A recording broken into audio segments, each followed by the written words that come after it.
अच्छा फैसला अब लिया। मैं कहूं गजेंद्र सिंह जी साहब, इसके लिए भी धन्यवाद आपकी पार्टी को है कि ये फैसला आपकी पार्टी ने लिया कि वो ज्योति मिर्धा को लेकर के आए और बड़े मान सम्मान आदर सत्कार के साथ में पार्टी के सदस्य के रूप में आज 8वां दिन है जब मैंने बीजेपी ज्वाइन करी है और इतने मान सम्मान के साथ में सभी जगह स्वागत आदर सत्कार बनवार हुई है, उसके लिए मैं इस परिवार की हमेशा ऋणी रहूंगी। 2009 में आपने मुझे मौका दिया था नागौर का नेतृत्व करने का लोकसभा में। मैंने मेरे कार्यकाल के दौरान बहुत सी ऐसी क्षेत्र की समस्याएं थी, किसानों की समस्याएं थी, महिलाओं की समस्याएं थी, दवाइयों से संबंधित समस्याएं थी, जिनको समय समय पे लोकसभा में उठाया और उनके ऊपर कार्रवाई करवाई। मेरा हमेशा ये कहना रहता है कि जब आप किसी नेता को ताकत देकर के भेजते हो तो उसका काम सिर्फ शोर मचाने का या आवाज उठाने का नहीं होता है। उसकी जिम्मेदारी बनती है कि जिस बारे में वो बात करे उसका नतीजा आप लोगों के सामने लेकर के आए। नागौर में सबसे ज्वलंत समस्या थी पीने के पानी की और बाबा का एक अधूरा सपना था कि लिफ्ट कैनाल का पानी आना चाहिए। फेज 1 का पानी 3 तहसीलों में आ गया था, लेकिन फेज 2 के लिए बहुत बड़ा बजट चाहिए था। मैं पहली बार की सांसद थी और दिल्ली में जाकर के कहीं कहती थी कि इतने सारे पैसे चाहिए, कहते थे कैसे मिलेंगे। मैंने कहा ये तो मैं लेकर के जाऊंगी, कैसे ले जाऊंगी वो तुम मुझे रास्ता बता दो। और आप लोगों के आशीर्वाद से बाबा का वो अधूरा सपना पूरा हुआ। Indira Gandhi lift canal phase 2 का जो प्रोजेक्ट था वो पास करा करके लेकर आए। नागौर की बची हुई तहसीलों के अंदर आज इंदिरा गांधी लिफ्ट कैनाल का पानी आ रहा है। मैं जहां कहीं जाती थी भाषणों में लोग याद किया करते थे कि बाबा ने ट्रॉली टैक्स माफ कराई। मेरे टाइम पे ट्रैक्टरों पे कमर्शियल टैक्स लगने लग गया था। मुझे जैसे ही बजट में पता चला, उस टाइम प्रणब मुखर्जी हमारे फाइनेंस मिनिस्टर थे, मैंने उसी दिन लोकसभा में मुद्दा उठाया और अगले दिन उन्होंने घोषणा करी कि इसको वापस ले लिया जाएगा। अस्पताल का काम हो चाहे दवाइयों को सस्ती कराने का काम हो, एक सांसद से जो आप उम्मीद करते हो वो जिम्मेदारी मैंने वहां पे अपनी ईमानदारी से निभाने की कोशिश करी थी। अब जो बात परिवर्तन की आप लोग सब मंच पे बैठ के कर रहे हैं, मुझे लगता है कि इस परिवर्तन की अगर सबसे ज्यादा कहीं पर 200 विधानसभाओं में जरूरत है तो वो जरूरत है खींवसर में। क्योंकि यहां कोई खींवसर के अंदर कोई जादूगर की जादूगिरी का मुद्दा नहीं है। यहां हमारे बहुत भरे मन से बोलती हूं मैं कि हमारे समाज की दलाली टाइप की चल रही है। हमारे नेता आज भी आपके जो यहां पे विधायक हैं वो बीजेपी के साथ में मिलकर के और विधायक बने। आज जो सांसद हैं वो 24 में से बीजेपी ने 1 सीट छोड़ी थी और उस पे चुनाव लड़ करके और सांसद बने। और जहां कहीं जाते हैं फड़फड़ाहट बहुत हो रही है। जब से मैंने बीजेपी ज्वाइन करी उनको लगा कि अब तो मामला भारी हो गया, तो बहुत सारे टेढ़े मेढ़े बयान दिए, जैसे वो अक्सर किया करते हैं। एक भाषण में बोले, एक टीवी इंटरव्यू में बोले क्या है ये मिर्दा, कुछ नहीं है मिर्दा, पार्टी बदल लेते हैं, इधर बदल लेते हैं, इसके दादा बदल लेते थे, इसने बदल ली, इससे परिपाटी कर दी।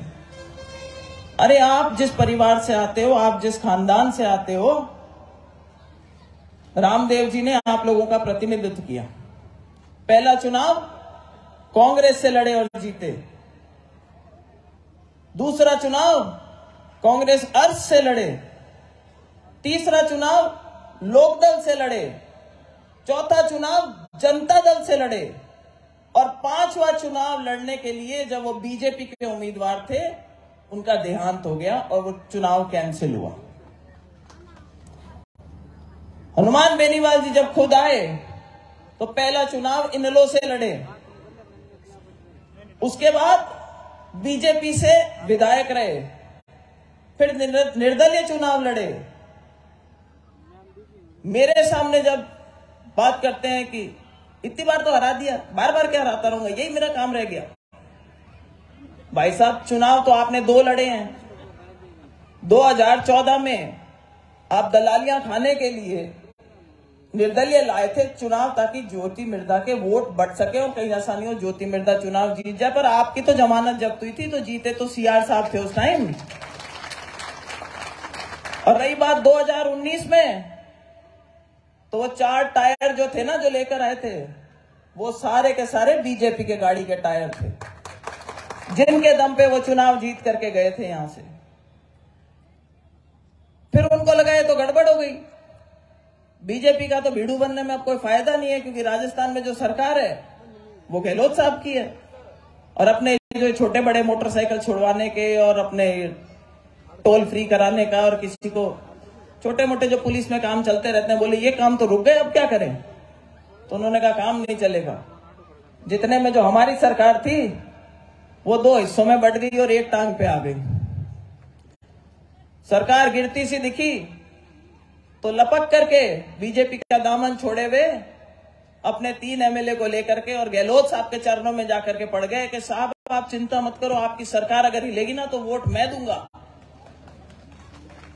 तो कभी तो कहते हैं कि मैं सहयोग करने गया था सचिन पायलट जी का, कभी कहते हैं कि मैं सहयोग करने गया था अशोक गहलोत जी का, और अब बड़ा दम भरते हैं मैं वसुंधरा जी के साथ नहीं, मैं अशोक गहलोत जी के साथ नहीं, मैं तो अपने हिसाब से चुनाव लड़ूंगा। तो आज उन्हीं के क्षेत्र में, उन्हीं के जिसको कहते हैं कर्म भूमि में, मंच के माध्यम से ज्योति मिर्धा चुनौती देती है कि कांग्रेस और बीजेपी के साथ घालमेल करे बिना आओ और मैदान में चुनाव लड़ो। चाहे विधानसभा का चुनाव हो, चाहे लोकसभा का चुनाव हो। ये जो अंदर की घालमेल की राजनीति है, इसमें आप जो हमारे समाज को नुकसान पहुंचा रहे हो। ज्योति मिर्धा, आप जानते हो जब यहां पर हरिंदर जी खड़े हुए थे, बाय इलेक्शन के टाइम पे हम चुनाव लड़ने के लिए आप लोगों के बीच में आए थे, मैंने ईमानदारी से अपना प्रयास किया था कि मेरी पार्टी जीते। उस टाइम मैं कांग्रेस में थी। हरीश चौधरी जी प्रभारी मंत्री थे और आपने उन्होंने बयान देखा होगा, क्या बोले थे कि ज्योति मिर्धा को खामियाजा भुगतना पड़ा क्योंकि उसने ईमानदारी से अपनी पार्टी के लिए काम किया था। और ये खामियाजा सिर्फ मुझे ही नहीं, मैं तो बीजेपी में आ गई, शायद आप लोगों की बात आगे रख सकूं। अगर आप मुझे ताकत दो, मौका दो, तो हो सकता है कि मैं आपके काम आगे करा सकूं। लेकिन सावचेत रहना है। और सावचेत क्यों रहना है? क्योंकि ऐसी रणनीति कई विधानसभा क्षेत्रों के अंदर रिपीट करने की बात चल रही है। मुझे लगता है कई ऐसे नेता हैं, विशेष तौर से हमारे समाज के नेता हैं, जो लाइन में आए हुए हैं, जहां पे दलालियां खा करके और उनको हरा करके, और जो कहते हैं ना कि भाई कोई लीडर ही मत बनने दो। आप लोगों ने देखा है कि क्या पिछले कुछ समय में लोग मुझे कहा करते थे कि भाई बीजेपी ऐसी है, बीजेपी वैसी है। मैंने बीजेपी के अंदर आकर के देखा है, खूब मान सम्मान देते हैं। स्वर्गीय नाथूराम जी को आज जितने भाजपा के लीडर्स ने मान सम्मान दिया है, उतना शायद आज कांग्रेसी भी याद नहीं करते। और मैं बहुत गर्व से इस मंच पे खड़ी होकर के कहती हूं कि आज इस पार्टी के अंदर आकर के मुझे 1 सेकंड के लिए भी अटपटा नहीं लगता। मेरा सीना चौड़ा होता है जब मैं यहां पे बैठ करके और भारत माता की जय बोलती हूं। भारत माता की, क्योंकि हम सब ले दे करके इस भारत देश के अंदर रहने वाले भारतीय हैं। ये कौन सी पार्टी है? इस पार्टी के लीडर कौन है? इस पार्टी के लीडर नरेंद्र मोदी जी हैं। हम तो चुनाव हारे उनकी वजह से, आंधियों में 2 बार घुट गए। हाँ, बीजेपी मैं कह रही हूं सब मान रहे हम तो। लेकिन जो साख हमारे प्रधानमंत्री जी ने भारतवर्ष की पूरी दुनिया में बढ़ाई है, कि जो हमें वीजा देने के अंदर किंतु परंतु करते थे, उन देशों के राष्ट्रपति आज आकर के और हमारे यहाँ पे बहुत आदर सत्कार के साथ में भारतीयों की तरफ और भारतीयों की तरफ देखते हैं, भारत की तरफ देखते हैं। G20 का भी दिल्ली में आयोजन हुआ था, मैं दिल्ली में ही थी उस टाइम, और देखना था क्या दुनिया के कौन से देश के नेता नहीं आ रखे थे वहां पे। तो भाई अगर कहीं पे भारत का मान बढ़ता है तो भारतीय का मान भी तो बढ़ता है। हम भी तो भारतीय हैं, खीरसर में बाद में आते हैं, पर है तो पहले भारतीय। अपने देश की साख बढ़ती है तो किसको अच्छा नहीं लगता? हमें भी अच्छा लगता है। ये किंतु परंतु बातें करते हैं। कांग्रेस एक जमाने में एक अलग पार्टी हुआ करती थी, उसमें कोई दो राय नहीं, उनकी सोच अलग हुआ करती थी। आज उस पार्टी में जैसे बीजेपी में बहुत बदलाव आया है, वैसे कांग्रेस में भी बहुत बदलाव आ गया है। और मुझे लगा कि समय के साथ में इस देश के लिए अगर मुझे राष्ट्र निर्माण का कहीं काम करना है तो इस पार्टी के इस मंच से बेहतर कोई मंच नहीं मिल सकता। और मुझे ऐसा लगता है कि जब से मैंने पार्टी ज्वाइन करी है तब से मेरे जितने कार्यकर्ताओं के, मेरे साथ रहने वाले मेरे साथियों के जितनों के फोन आए हैं, सभी ने मुझे बोला कि ज्योति तूने बहुत ही अच्छा फैसला लिया है। मैं आभार व्यक्त करना चाहती हूं मेरे सभी कार्यकर्ताओं का और आग्रह करना चाहती हूं उनसे कि कंधे से कंधा मिला करके बीजेपी के इस नए परिवार में जिसमें मैं शामिल हुई हूं, मैं मेरा पूरा जीवन लगाऊंगी यहां पर, पूरी मेहनत के साथ में आप लोगों के लिए प्रयास करूंगी। इस पार्टी को मजबूत करने के लिए एक एक मिनट का समय हम लगाएंगे और जब परिवर्तन आएगा तो उसका नतीजा हमें खीवसर में भी देखने को मिलेगा, उसका नतीजा हमें नागौर में भी देखने को मिलेगा, उसका नतीजा हमें राजस्थान में देखने को मिलेगा और उसका नतीजा हमें 2024 में दिल्ली में देखने को मिलेगा। तो जब चुनाव का समय आएगा उस टाइम आकर आप लोगों से लंबी बातें करेंगे, लेकिन इस बार सावचेती रखनी है। सबसे जरूरी एक चीज ध्यान में रखनी है कि भारतीय जनता पार्टी, कई लोग हैं जो मंच पर है जो प्रयास करते हैं कि टिकट मेले में हमें ये अंदर की जो राजनीति चलाते हैं ना कि दो जाट को खड़ा कर दो, फिर बीच में एक राजपूत को कह देंगे वो वोट बांट देगा बीजेपी के और ऐसे करके हम चुनाव जीत जाएंगे। ये जो केमिस्ट्री बिठाते हैं, मुझे पता है कि अच्छी अच्छी यूनिवर्सिटियों में कोई ऐसे राजनीति नहीं सिखा सकता जितना कि राजस्थान के अंदर, छोड़ो नागौर के अंदर, और नागौर में भी खीवसर के अंदर, वो भी खीवसर में भी थड़ी का आदमी जितना राजनीति समझता है। दिल्ली में बैठ के कोई बात करके निकलते हैं ना, कहते हैं यार टाबर कटे जल में बन पानी, तो नागौर को टैंकर को पाना चाहिए जायो जल में नेता पैदा हुई। तो इस बार हमें ये सजग रहना है और पार्टी की टिकट लेकर के जो भी हमारे बीच में कैंडिडेट आता है, हम लोगों को पूरा प्रयास करना चाहिए कि ये जो एक क्षेत्रीय दल बना करके जो हमारे, विशेष तौर से हमारे समाज के साथ में जो दलालियां करी जा रही है, जो हमारे युवाओं को बिगाड़ा जा रहा है, जो अवैध धंधों में उनको फंसा करके और उनके रास्ते, गलत रास्ते पे उनको चढ़ाया जा रहा है, इस सब के लिए एक रोकथाम हो सके और हमारा जो समाज है वो भी आगे बढ़ सके, मिलजुल के सबके साथ आगे बढ़ सके। आज आपने देखा हमारे बीच में पीर साहब, बड़े पीर साहब ने भी आज बीजेपी ज्वाइन करी। ये एक और उदाहरण है कांग्रेस के, ये एक घटक दल, इंडिया के जो घटक दल थे, साउथ के शायद पता नहीं समझते कम है, क्या कहते हैं सनातन धर्म को खत्म करेंगे, वो क्या एड्स है, कैंसर है और पता नहीं क्या क्या बता दिया, डेंगू मलेरिया है, इसके वैक्सीन बनाओ। सनातन एक ऐसा धर्म है जो सबको कहता है आओ, किसी को नहीं कहता कि आपके लिए हमारे पास में जगह नहीं है। और ये इस देश की परंपरा रही है। अगर आप अपना रास्ता चुनना चाहते हैं दिव्य शक्ति तक पहुंचने का, तो आप अपना रास्ता चुन लीजिए। इन्होंने एक, कांग्रेस की तरफ से मैं सोचती हूं कि एक बयान आना चाहिए था, अगर उनके एक घटक दल ने इस तरीके का एक बड़ा बयान दिया सनातन धर्म को लेके। अरे सनातन वो गोंद है जो हमारे इस लड्डू को चिपका करके रखता है, जो इस देश को भारत देश बना करके रखता है। हम किसी के लिए नहीं कहते कि साहब आप गलत हो, हम कहते हैं आप भी सही हो, हम भी सही हैं, आप भी आओ, हमें भी शांति से जीने दो।